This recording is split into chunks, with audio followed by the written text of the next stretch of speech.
Hi, this is Steve Stine, and I'd like to tell you a little bit more about my Modes for Guitar course that's going to be coming out real soon. I wanted to show you a couple more things. I'm going to, of course, summarize here, but I wanted to show you a couple things that I talk about. One of the things is I talk about the difference between a box or closed position of playing a scale versus an actual spread fingering, which is where you play 3 notes on each string. Okay. Now, when I was growing up, I learned how to play the box positions or the closed positions. And I always found them kind of confusing because some strings had two notes on a string and some strings had 3 notes on a string. And not only that, but visually it was very difficult for me to see like the 7th or the 5th or things like that. And so when somebody showed me how to play the spread fingering, it made a lot more sense to me. And so what I want to do is explain to you a little bit about the spread fingering position.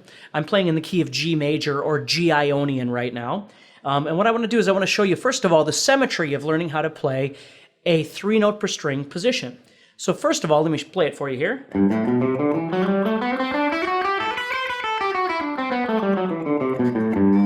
The first thing I want you to notice is that the first 2 strings that I'm playing here, the 6th string and the 5th string, are both spread fingerings, which means that I'm playing 3rd, 5th, and 7th frets. But they're symmetrical. Then I move down and I play 4, 5, and 7. Again, symmetrical. And then 5, 7, and 8.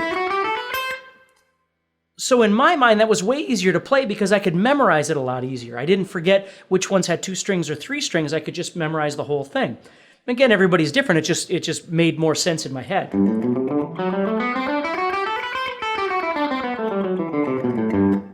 Now, for years, I learned how to play that, and I had no idea what I was doing or how to use it.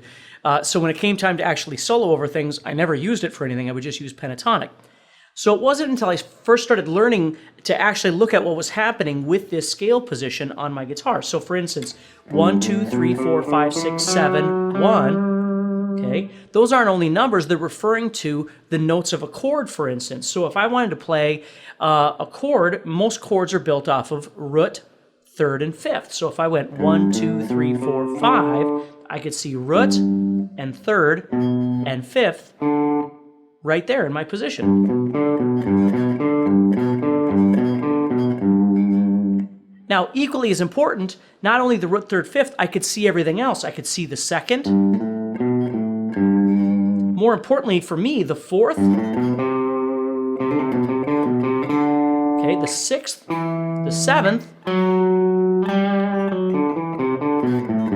In this course, I talk a lot about the root, the 3rd, and the 5th, of course, because that's part of the chord, but then what we refer to as tension notes. And tension notes are notes that we utilize that really define the mode that you're playing in. Well, now I can actually see it laid out in front of me. So right now, again, I'm playing in major. So I can see my 6th.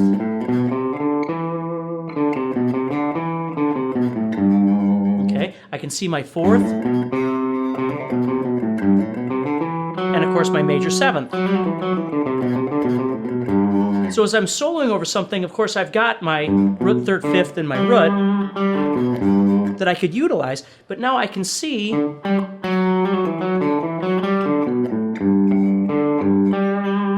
all the other notes laid out.